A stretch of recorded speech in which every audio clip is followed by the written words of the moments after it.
Antes do mundo, e até antes mesmo do caos, existia algo que era muito mais poderoso que os próprios deuses. E o que era isso? Era a palavra. Era pela palavra que as coisas existiam, que eram lembradas ou esquecidas, ou que recebiam ordem, ou que desapareceriam. É justamente com essa ideia que Hesíodo inicia a teogonia, que será o tema desse vídeo.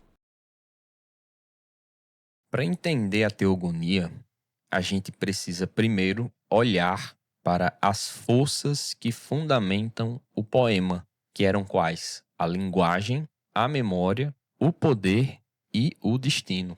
A teogonia ela foi escrita no século 8 a.C. e foi uma das primeiras tentativas de explicar de forma organizada a origem do universo e das divindades. Naquela época, não existia ainda uma polis estruturada, moeda ou assim um alfabeto consolidado, sabe? Diante desse contexto, a palavra ela não era apenas comunicação, mas ela também representava a memória, o poder e a criação. Assim como nos livros de Homero, Ilíada e Odisseia, na teogonia, Hesíodo também faz uma invocação às musas, que eram filhas de Zeus e da deusa Memória. Pela mitologia, elas concediam ao poeta o dom de cantar, faziam dele um porta-voz do divino. E o canto, ele era tido como um verdadeiro ato sagrado em que a palavra organizava a realidade. Lá na Grécia Antiga, os reis e os poetas, eles compartilhavam o mesmo fundamento, que era a palavra inspirada. O rei mantinha a ordem entre os homens, com os seus discursos justos e persuasivos, e o poeta mantinha a ordem do cosmos, preservando a memória pelo canto.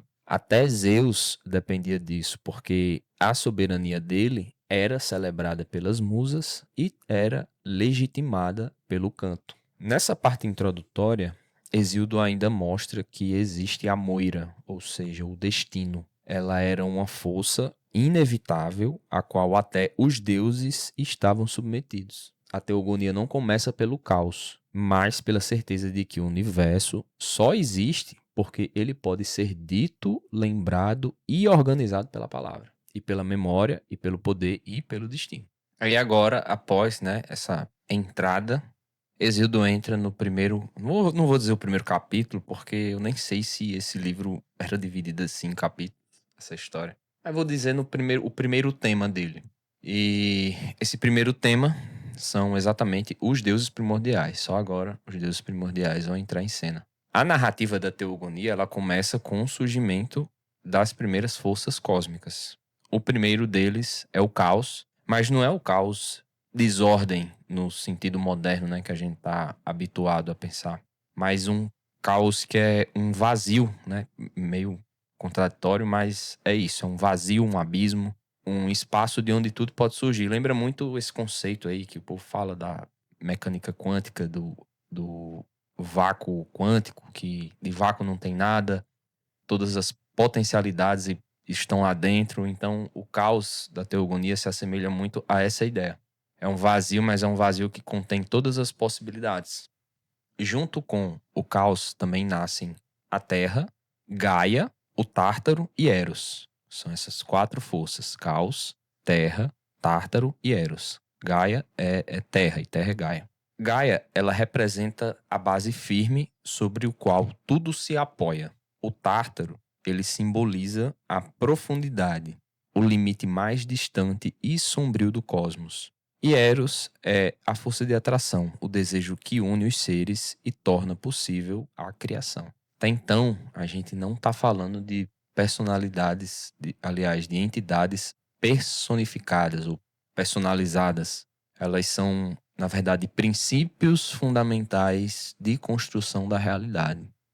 E eles mostram que, antes das figuras divinas mais conhecidas, Hesíodo entende o universo como sustentado por elementos cósmicos: o vazio, a terra, a profundidade e a união.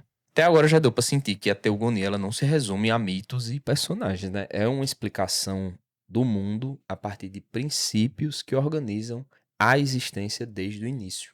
Agora, entrando no segundo tema, que vai ser a história do céu e de Crono. De Gaia, né, a Terra, nasce Urano, que é o céu estrelado. E os dois se unem, isso mesmo, é como se fosse, entre aspas, né, mãe e filho, mas eles se unem e dão origem aos titãs, aos cíclopes e aos hecatônquiros. Todos esses seres eram bastante poderosos, o que fazia o próprio Urano ter medo de perder o poder. E por causa disso, ele impedia o nascimento dos seus filhos, deixando eles aprisionados no próprio ventre de Gaia.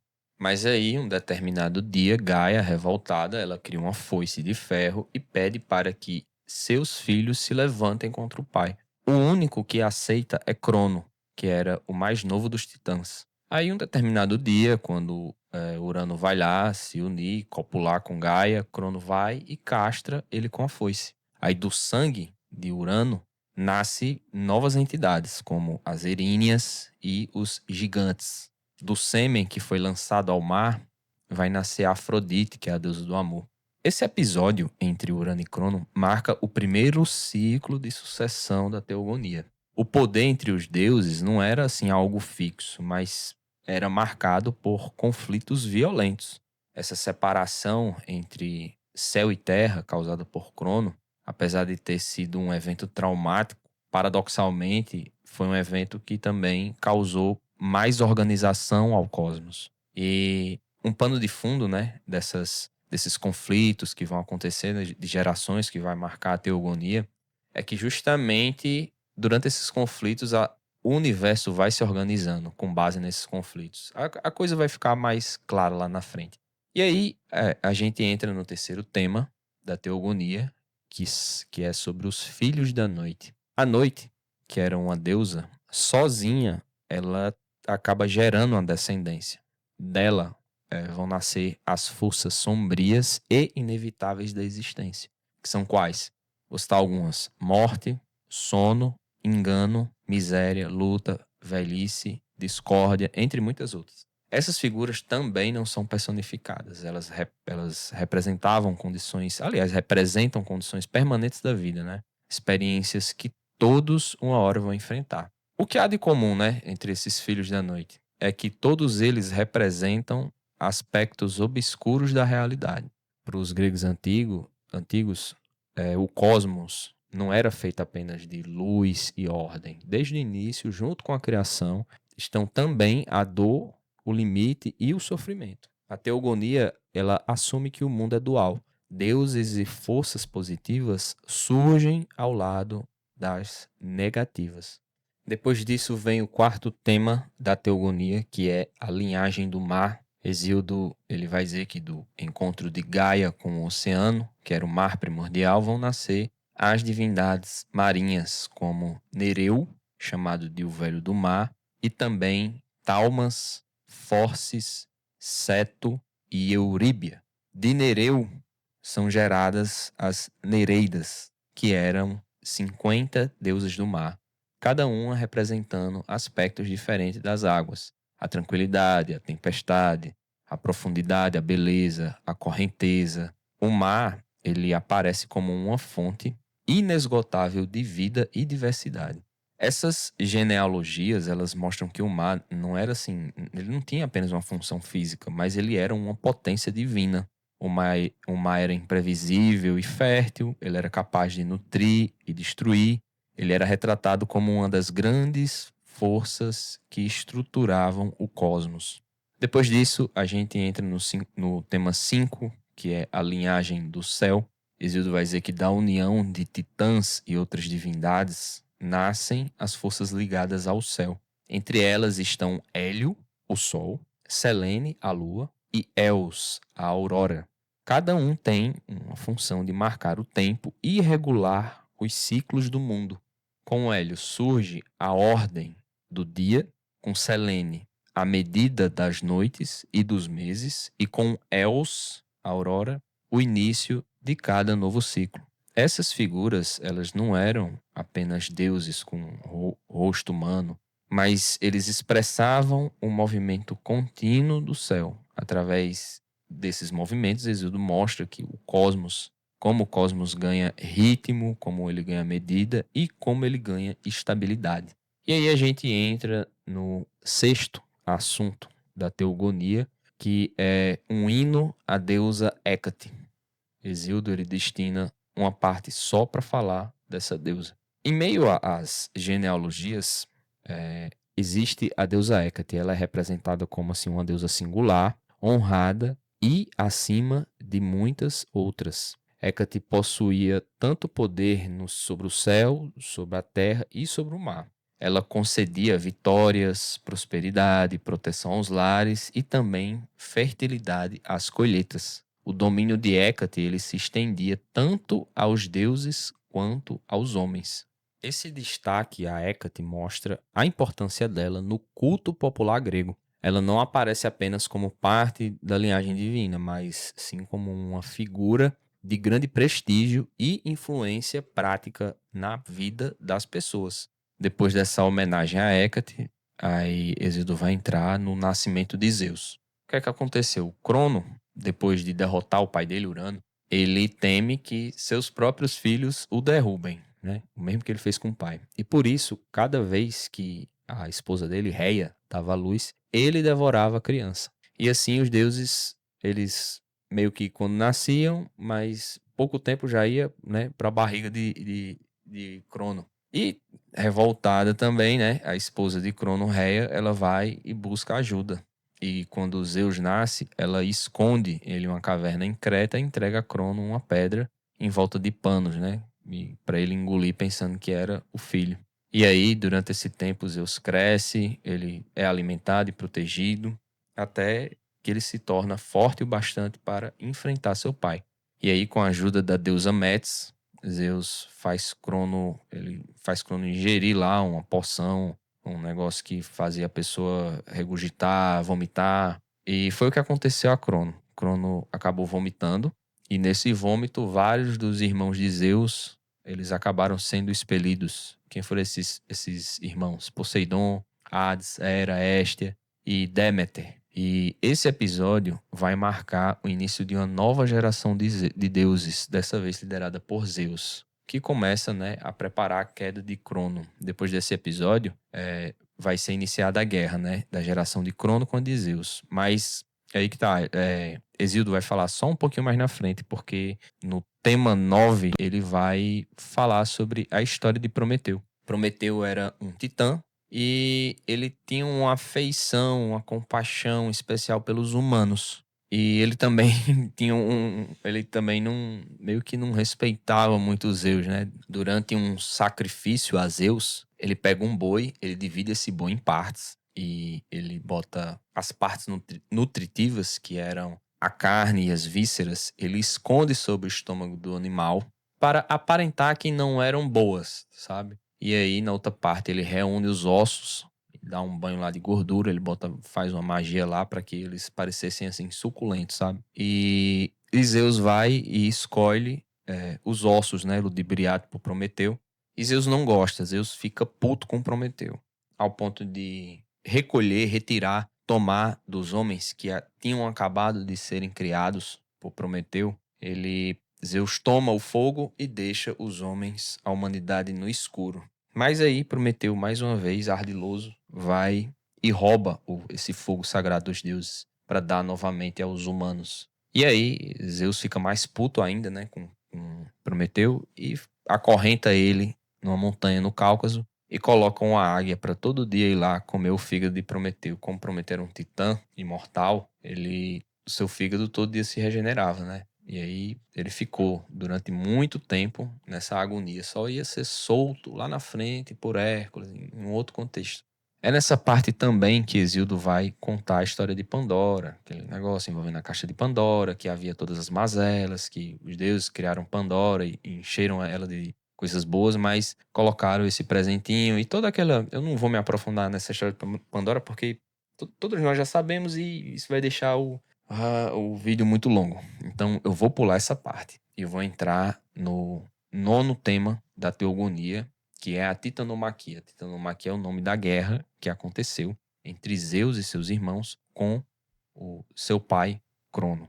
Essa guerra ela vai durar 10 anos e abala todo o cosmos. Os titãs, eles eram fortes e eram numerosos, e eles desafiavam, né, a nova geração de deuses. Mas Zeus, ele acaba fazendo alianças poderosas, porque o que acontece, como eu tinha dito lá no começo, o reinado de Crono, assim como do pai dele, foi marcado por muita tirania. Eles não aceitavam nenhuma ameaça, aprisionavam todos aqueles que eram poderosos acima da medida. E isso ele acabou colecionando muitos inimigos, né? E, inclusive os Cíclopes e os Hecatônquiros, que vão ser justamente esses gigantes que vão se aliar com Zeus. Zeus usa aquela prática clichê, né? O inimigo do meu inimigo é meu amigo. E aí ele vai e faz as alianças. Ele recebe dos Cíclopes as suas armas, né? O raio, o trovão, o relâmpago. E a guerra é travada. Com essas alianças estratégicas e suas armas, os deuses olímpicos, eles ganham a guerra, né? Os titãs, eles são derrotados e são aprisionados lá no Tártaro, guardados pelos hecatônquiros, né? Os hecatônquiros, antes prisioneiros, agora vão ser os agentes penitenciários aí dos titãs. Essa vitória de Zeus, ela marca o fim de uma antiga ordem e o início da soberania olímpica. Esse episódio, ele serve para simbolizar mais uma vitória da ordem sobre o caos e de uma nova geração sobre a antiga. Você lembra que eu falei que a cada conflito desse violento, mais uma camada de ordem era estabelecida no cosmos. Isildo entra no 10º tema da teogonia, que é a descrição do Tártaro. Hesíodo, ele descreve o Tártaro como sendo um abismo mais profundo do universo. Ele fica tão distante da Terra quanto o céu acima dela. Ele, para fazer uma analogia dessa distância, ele diz que se você pegar uma bigorna de bronze e que fosse lançada do céu, ela cairia por 9 dias e 9 noites até atingir a Terra e mais 9 dias e 9 noites até chegar ao Tártaro. E eu, na minha curiosidade, eu botei esse trecho lá pro chat GPT e perguntei, chat, vamos mensurar aí essa distância? Aí ele fez, né? Olha, se uma bigorna tiver aproximadamente 200 quilos e se existem duas alternativas. Se existe a resistência do ar ou se ela é rebolada no vácuo. Se houver resistência do ar, fez lá as contas, vai ficar aproximadamente uma distância do Tártaro para a Terra, de aproximadamente a distância que fosse da Terra para a Lua. Agora, se não houver resistência do ar, aí o Tártaro ficaria como se fosse assim, ele iria até a órbita de Urano. Diga aí, o negócio era fundo mesmo. E, assim, o Tártaro, lembrando que o Tártaro não é um submundo. O submundo é o local para onde as almas, aqueles que morriam, né, para onde suas almas iriam. Não era um lugar muito bom não para se estar, mas era um lugar, entre aspas, assim, entre aspas, repouso, né? Mas o Tártaro é um lugar sombrio, é um lugar sinistro, é um lugar terrível de se estar e é exatamente os confins do mundo. Lá, o Tártaro só ia realmente aqueles que não tinham jeito. É como se fosse assim a penitenciária de segurança máxima do universo. E depois da guerra, né, em que Zeus e seus irmãos foram vitoriosos, eles acabaram aprisionando os titãs lá e colocaram os hecatônquiros para serem os guardiões lá dos portões do Tártaro. Aí a gente entra no 11º tema da teogonia, que é a luta de Zeus contra Tifeu. O que é que acontece? Depois da titanomaquia, né, Gaia, a deusa Gaia, ela não ficou contente com a vitória dos Olímpicos e acabou criando um monstro chamado Tifeu. Ele é descrito como uma criatura gigantesca com 100 cabeças de serpente que soltava vozes e sons assustadores. E ela, através desse monstro, a soberania, o governo de Zeus, né, a sua força vai ser testada, né? E aí acontece uma batalha entre Zeus e Tifeu, uma batalha que vai abalar todo o cosmos. Zeus, ele usa o seu raio forjado pelos Cíclopes como sua arma e ele acaba sendo vitorioso. E aí Zeus lança Tifeu também lá no Tártaro e através disso ele acaba reforçando o seu domínio absoluto, né? Essa vitória ela consolida de uma vez por todas o poder do novo soberano dos deuses. E mais uma vez a ordem cósmica ela é fortalecida, ela é estabelecida em cima de um contexto extremamente violento, né? Depois, Hesíodo entra no 12º tema da teogonia, que é os deuses olímpicos. Com a derrota de Tifeu, Zeus ele estabelece definitivamente a sua soberania, né? Ele acaba, ele diferentemente dos seus predecessores, ele pensa diferente, né? Porque antes os anteriores a ele eram tiranos, eram déspotas, e ele entende que para o seu reinado ser assim próspero, né? Ele entende que deveria haver a distribuição de funções e não só ele querer governar tudo, né? E aí ele vai e organiza o panteão do Olimpo. Os deuses passam a ter papéis definidos. Hera como rainha do céu, Poseidon no mar, Hades no submundo, né? Deméter ligada à fertilidade da terra, Héstia ao fogo do lar e assim sucessivamente. Cada união desses deuses entre si geram novas divindades, completando a ordem do cosmos. Porque cada deus ele tinha suas atribuições, e à medida que eles iam nascendo novos deuses, o universo iria cada vez mais se organizando. O Olimpo acaba se tornando o centro do poder divino, né? Representando a estabilidade, a harmonia, né? Conquistada após tantas batalhas e guerras. E Zeus reina como o soberano absoluto, né? Sustentado pelo raio e pela autoridade da palavra.